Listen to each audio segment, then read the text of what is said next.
सावधान। जय श्री ओम नमः सिद्धेभ्य, जय श्री ओम नमः सिद्धेभ्य, जय श्री ओम नमः सिद्धेभ्य। नमो अरिहन्ताणं, नमो सिद्धाणं, नमो आयर्याणं, नमो वज्झायाणं, नमो लोये सवसाहुणं।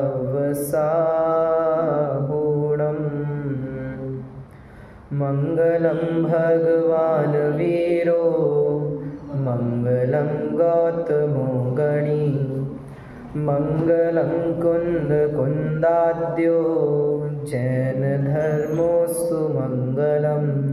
सर्वमाङ्गल्यमाङ्गल्यं सर्वकल्याणकारकं, प्रधानं सर्वधर्माणां जैनं जयतु शासनं, जैनं जयतु शासनं, जैनं जयतु शासनं। बीज राख फल भोगवै, जो किसान जग माही, त्यों चक्री सुख में मगन, धर्म विसारेण। हमारी चर्चा वैराग्य भावना पंडित भूधरदास जी कृत इस विषय पर चल रही है। हम यदि भूधरदास जी के अलग अलग साहित्य को देखें, उनने जो जो कृतियाँ लिखी हैं उसके ऊपर भी अगर हम ध्यान देवें, तो हर एक कृति के अंदर से, हर एक उनकी जो लिखी हुई स्तुतियाँ हैं, उनकी पंक्तियों के अंदर से एक अलग ही वैराग्य झलकता है। जैसे एक फेमस उनकी 12 भावना है, राजा राणा छत्रपति हातिन के असुआ। मतलब पहली लाइन में उदाहरण से क्या बता रहे हैं, एक वैराग्य की बात बता रहे हैं कि भाई साहब वो राजा राणा भी नहीं बच पाए। तो जितनी भी चर्चाएं हम भूधरदास जी की पढ़ने जाते हैं, कहीं ना कहीं से वैराग्य निकल के आता है।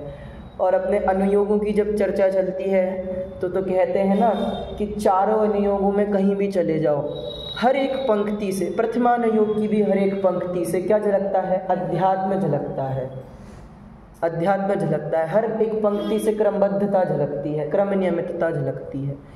इस बारे में विचार करें कि वैराग्य उत्पन्न होता कैसे है, कि वो राग का अभाव तो होता है। अब वो राग का अभाव कैसे होता है, जब विचार में ऐसा आता है कि ये जो मैं कर रहा हूँ ये मेरे करने से नहीं हो रहा। क्यों? यदि मेरे करने से हो रहा होता तो जो मैं नहीं करता या जो मेरे साथ बुरा होता है वो भी मेरे करने से होवे, है कि नहीं? इसलिए तो क्रमबद्ध पर्याय की जब भी बात आती तो क्या कहते हैं कि क्रमबद्ध पर्याय, 3 शब्द हैं ये, क्रमबद्ध पर्याय, कि वो पर्याय क्रम रूप में बंधी हुई हैं, बद्ध हैं। वो पर्याय जो होने वाली हैं या हो चुकी हैं या जो हो रही हैं, वो क्रमिक, उनका जो क्रमिक विकास, एक शब्द आता है क्रमिक विकास, तो वो क्रम में बंधी हुई हैं। क्योंकि कार्य तो अपनी उपादानगत योग्यता से ही होता है। क्या बोला? कार्य अपनी उपादानगत योग्यता से ही होता है। जो निमित्त है उस पे तो मात्र आरोप आता है। हालांकि निमित्त नैमित्तिक संबंध भी होते हैं, तभी कहते हैं निमित्त नैमित्तिक संबंध बड़े घड़े हैं। इसका मतलब क्या कि वो उपादान से तो कार्य हो रहा है और एक आरोप लगाते हैं, क्या कहने में आ जाता है कि भाई ये इसकी वजह से हुआ, ये इसमें निमित्त बना। ऐसे ही ये वैराग्य है, निमित्त तो कोई भी बन सकता है वैराग्य के आने में। यहाँ कौन बने? क्षेमंकर मुनि का उपदेश। उन वज्रनाभि चक्रवर्ती को कौन बना निमित्त? क्षेमंकर मुनि। तो ऐसा नहीं है क्या कि वो नहीं आते तो उनको वैराग्य नहीं उत्पन्न होता, कि भाई ये प्रश्न तो उठता ही नहीं है। क्या उनका आना होना था, वो आए, उनका उपदेश होना था, उनके उपदेश सुनकर उनका वैराग्य उत्पन्न होना था, सो हुआ। उसमें इफ और बट की कोई भी जगह गुंजाइश नहीं रहती है। तभी सर्वज्ञ की जब सिद्धि करते हैं ना, तो क्रमबद्ध पर्याय सबसे मुख्य उद्देश्य होता है। सबसे मुख्य 3 चीज़ें होती हैं, उद्देश्य, लक्षण, निर्देश और परीक्षा। तो उसमें मुख्य जो हम एक हेतु देते हैं ना, क्रमबद्ध पर्याय देते हैं। क्यों?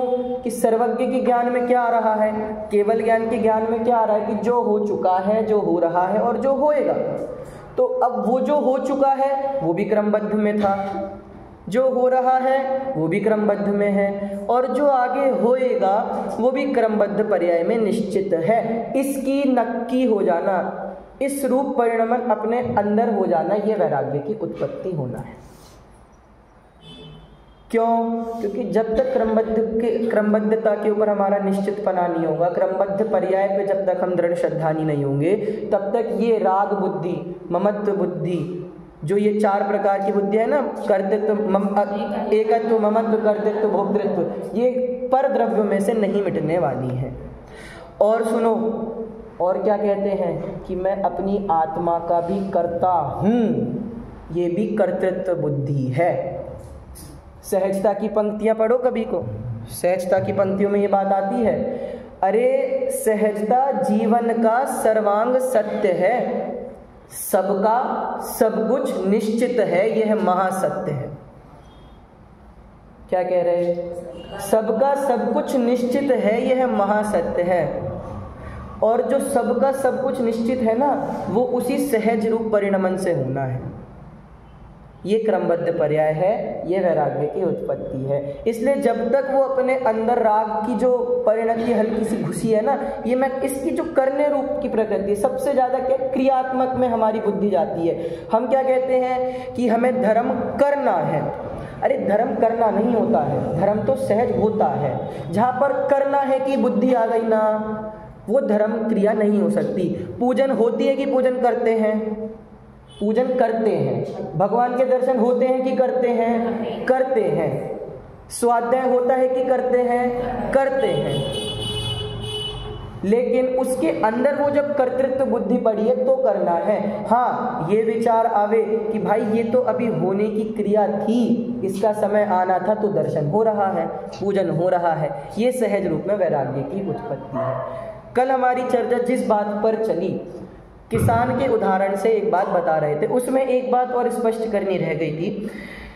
जो पुण्य और किसान, इन 2 के उदाहरण से बात बता रहे थे ना, तो वो किसान मान लो 10 कुंटल अनाज बोता है, तो एक बात तो ये आई कि वो बचाकर रखेगा जिससे आगे यूज़ करे।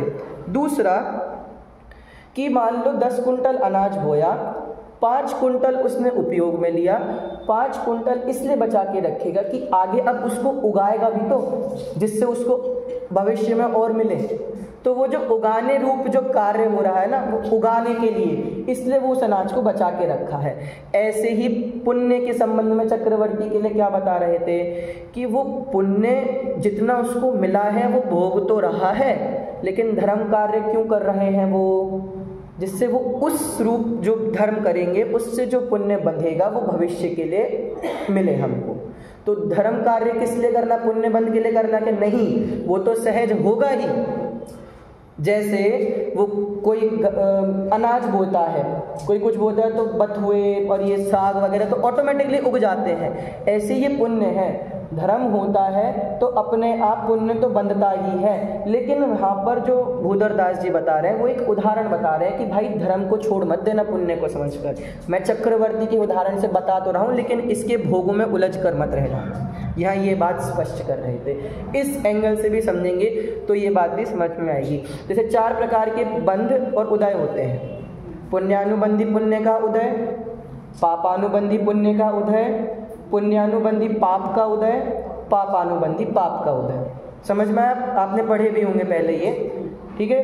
पुण्यानुबंधी पुण्य मतलब कि पुण्य का उदय है, लेकिन उसमें भी ऐसे कार्य कर रहे हैं कि हमें पुण्य का ही बंध हो रहा है। पापानुबंधी पुण्य का उदय मतलब पुण्य का तो उदय है, अब हम भोगों में ही रमण करके उसमें अपना वो पूरा का पूरा पुण्य खर्च कर रहे हैं और पाप का अलग से बंद कर रहे हैं। फिर पुण्यानुबंधी पाप का उदय, कि पाप का उदय आया, कोई संकट आया हमारे ऊपर, उसमें भी परिणाम हमारे कैसे हैं, धर्म रूप हैं। परिणाम हमारे सहज हैं। कैसे हैं कि चलो ये ऐसी स्थिति बंधी है, ऐसी परिस्थिति आई है, कुछ दिनों में चली जाएगी, तो ऐसा उसमें भी विचार करके धर्म रूप स्वाध्याय में लगना। क्या कह रहे? स्वाध्याय में, अपने आत्मचिंतन में लगना। जैसे मरण समय में समाधि क्यों कराते हैं? मरण और समाधि में बहुत बड़ा फर्क है। जिसका समाधि पूर्वक मरण नहीं होता वो तो मरण कहलाता ही है, लेकिन समाधि कब कहलाती है? जब वो काय संलेखना फिर कषाय संलेखना, दो प्रकार की संलेखना है। क्या? काय को क्रश करना मतलब सुखाना, और कषायों को सुखाना। सबसे पहले कषायों को सुखाया जाता है। कषायों को कैसे सुखाएंगे? उसके परिणाम शांत करके।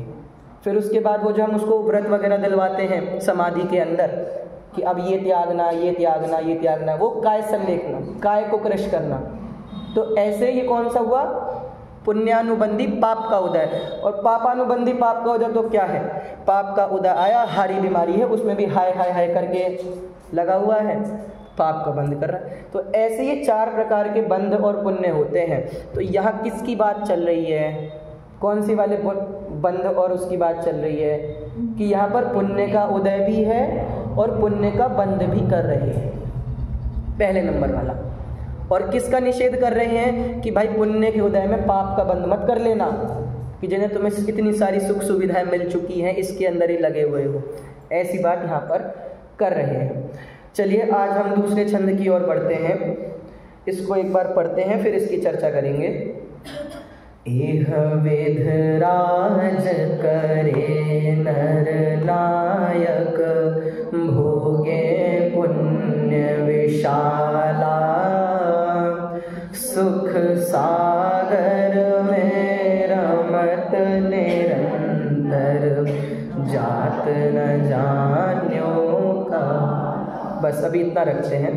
देखो इस पंक्ति में एक वो दे रहे हैं, हमें निर्देश दे रहे हैं। क्या निर्देश दे रहे हैं? कि इस जीव का जब ऐसे पुण्य का उदय आता है ना, जिसको वो भोग रहा होता है, तब उसको समय का पता नहीं लगता कि कब बीत गया है। क्या कह रहे हैं? कभी ऐसा सुना है आपने किसी को बोलते हुए कि भाई साहब वो इतने दिन के लिए घूमने गया था और उसने इतने इतने मजे किए थे? कभी ऐसा सुना है? लेकिन भाई साहब वो इस बीमारी में उसको डेंगू इतने दिन रहा, इतने दिन हॉस्पिटलाइज, मतलब एक परिणति देखो। हम सुनने में किस सबसे ज़्यादा क्या आता है हमको? जो पाप का उदय चल रहा था। इसलिए क्या निर्देश दे रहे कि पुण्य के उदय में समय कब बीत जाता है। कहते हैं ना कि भाई साहब ये 10 लक्षण कब बीत गए पता ही नहीं चला। क्या कह रहे हैं? ये अष्टानिका कब आई कब चली गई पता ही नहीं चला। ये दिवाली कब आई कब चली गई पता ही नहीं चला। तो जितनी भी चीज़ें हैं पुण्य की जिस उदय में जितनी भी मिली हैं वो सब बीत जाती हैं, उसके समय का कुछ भान नहीं होता है। यही बता रहे हैं। इह विध राज करे नर नायक। क्या कह रहे हैं? इह विध, इस विधि से। कैसे? त्यों चक्रीन सुख में मगन, बताया ना ऊपर कि सुख में मगन है। इसी प्रकार वो वज्र नाभि राजा करे नर नायक, भोगे पुण्य विशाला। क्या बता रहे? पुण्य की महिमा बता रहे हैं उनकी। पुण्य विशाला, कितना विशाल पुण्य, कितना महान पुण्य था। कैसा महान पुण्य? 96,000 रानियां और 365 रसोइयों की तो कहानी नहीं सुनी होगी आप लोगों ने, पढ़ी होगी हो सकता है। 365 रसोइये होते हैं, एक दिन के लिए एक रसोइया होता है, और बाकी 364 दिन वो रसोइया प्रैक्टिस करता है कि उसको 364 दिन बाद 365वें दिन कैसा खाना बनाना होगा। ऐसी तो महिमा उसके खाने की। और वो जो भोजन बनता है ना, वो केवल वो स्वयं चक्रवर्ती और उसकी जो पटरानी है उसका भी कुछ एक अंश, एक कौर या एक अंश आता है, वही ग्रहण कर पाते हैं केवल। पूरी सेना अगर मिलके एक कौर भी खावे ना, एक कौर भी खावे यदि, तो पूरी सेना को दस्त लग जावे। इतना गरिष्ठ भोजन होता है वो। ऐसे पुण्य की है। और पुण्य आप पढ़ोगे, आप आदि पुराण में पढ़ना, भरदेश वैभव में पढ़ना, उसमें और इन पुण्यों की इनके जो चक्रवर्ती के जो पुण्य है, इनके खाने जो भोजन बनता है उसमें भस्म डलती है, मणियों की, हीरो की भस्म मतलब समझ गए भस्म कैसी बनती है, वो भस्म डलती है। जैसे आजकल हम आयुर्वेदिक दवाई लेने जावे तो उसमें भस्म लेते हैं, कई सारे इसमें गिनाए हैं। तो ऐसे पुण्य को कौन भोग रहा है? चक्रवर्ती। सुख सागर में रमत निरंतर, जात न जान्यो काल। कि उस सुख सागर में, कौन सा सुख सागर? अभी यहाँ पर कौन से सुख सागर की? जो पुण्य उनको मिला है, जो संयोग मिला है, अभी उसकी बात चल रही है। आगे जो धर्म रूप परिवर्तन होगा ना, वो बाद में होगा। अभी केवल वो जो पुण्य है उसको भोग रहे हैं, और उसमें रमत निरंतर, और काल जो उनका समय बीत रहा है ना, उसके बारे में नहीं जानने में आ रहा है। ऐसा विचार करना। देखो हम तो फिर भी बहुत कम भूमिका में है, छोटी भूमिका में है। वो चक्रवर्ती जैसे, और कैसे चक्रवर्ती? जब तीर्थंकर का कहीं विरह नहीं है, विदेह क्षेत्र में 24/7 24/7 तीर्थंकर है वहाँ, हर वक्त कभी विरह नहीं होने वाला। ऐसी स्थिति में भी ऐसे ऐसे व्यक्ति हैं चक्रवर्ती जैसे, जिनको भोगते हुए अपने काल का पता नहीं चलता, कब समय निकल जाए पता नहीं चलता। ऐसे में अब उनका कौन सा? सातिशय पुण्य का बंध नहीं, उदय आया कि क्षेमंकर मुनि आए। अब इसकी चर्चा हम कल करेंगे कि क्षेमंकर मुनि के आने के बाद क्या होता है। अभी थोड़ा सस्पेंस रखो अपने मन में, ठीक है। अब क्षेमंकर मुनि आते हैं, उनके नगर में उनका विहार होता है, विराजमान है, वे आत्म ध्यान में लीन है, और वे पूरे परिवार सहित जाते हैं, और उनके बीच में अब क्या वार्तालाप होती है, इस चर्चा को अपन कल देखेंगे। अभी यहीं पूरा करते हैं।